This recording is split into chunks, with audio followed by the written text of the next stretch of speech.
मैं चाहे ये करूं, मैं चाहे वो करूं, मेरी मर्जी। जी हां, ये हम नहीं कह रहे बल्कि हमारी सरकार कह रही है। कोरोना संक्रमण का खतरा बताते हुए हमारी सरकार बच्चों के स्कूल खोलने को तैयार नहीं। उन्हीं बच्चों के स्कूल जो बिना स्कूल गए ही अगली कक्षा में पहुंचने को मजबूर है। लेकिन यही सरकार नेताओं की पाठशाला यानी चुनाव के दरवाजे खुलने पर चुप्पी साधे हुए है। आखिर कैसे, देखिए ये खास रिपोर्ट।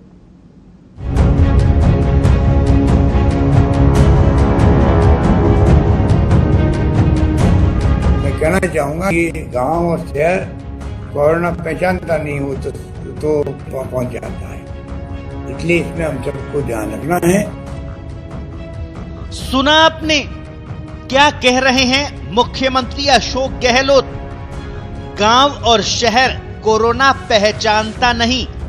नसीहत भी दे रहे हैं कैसे कोरोना से बचा जाए और ये भी बता रहे हैं कि दूसरी लहर में किस भयावह तरीके से कोरोना ने पैर पसारे थे।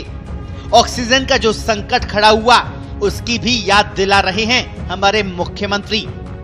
कोरोना की तीसरी लहर के खतरे से आगाह करते हुए सीएम ये भी कह रहे हैं कि लोगों को टोकें कि मास्क लगाएं और 2 गज दूरी रखें। बात तो 100% सही है, लेकिन क्या मुख्यमंत्री की बातों का हमारे राजनेताओं और राजनीतिक दलों पर असर पड़ने वाला है?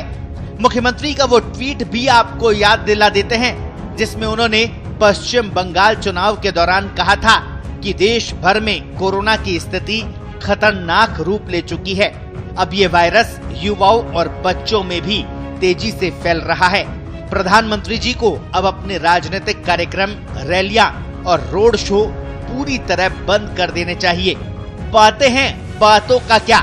शायद सबने मुख्यमंत्री की इन बातों को नहीं सुनने की ठान रखी है, तभी तो राज्य निर्वाचन आयोग प्रदेश में पंचायत चुनाव कराने पर आमादा है।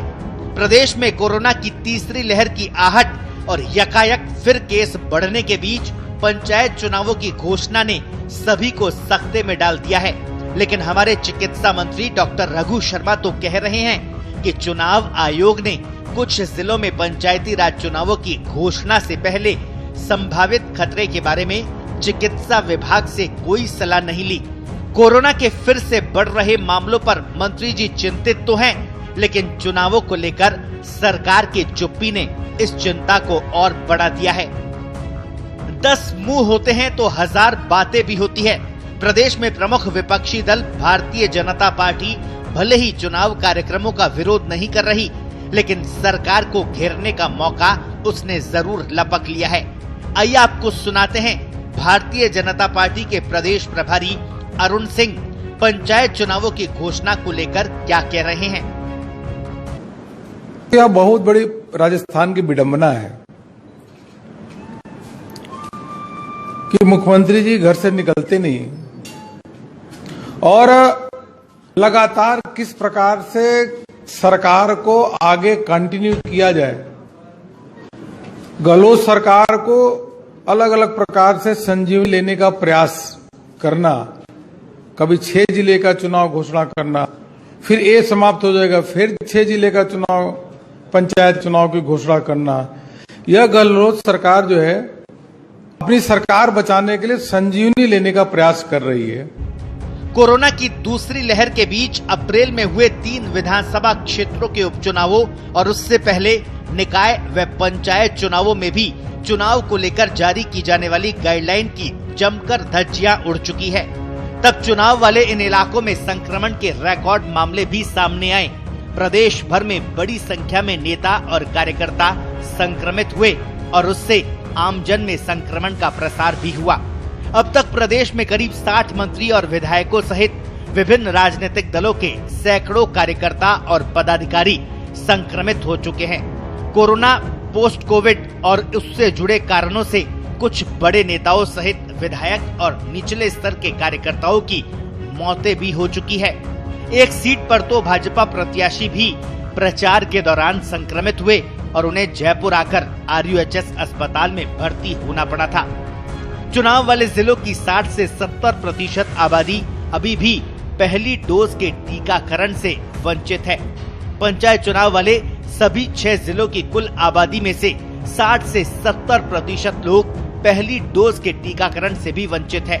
दोनों डोज का वैक्सीनेशन तो मात्र 5 से 12% के बीच है, जबकि पहली डोज का वैक्सीनेशन 30 से 39% के बीच हुआ है। अब जरा चुनाव वाले जिलों के गणित पर भी नजर डालें तो सबसे पहले बात भरतपुर की करते हैं। यहाँ 9 लाख लोगों को पहली डोज लग चुकी है।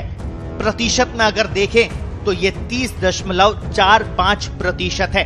वहीं दूसरी डोज की बात करें तो 2,10,000 लोगों को दोनों वैक्सीन की डोज लग चुकी है और ये प्रतिशत 6.80% है। जनसंख्या की बात करें तो 29,55,000 भरतपुर की आबादी है। चुनाव वाला दूसरा जिला है दौसा। यहाँ 6,30,000 लोगों को पहली डोज लग चुकी है।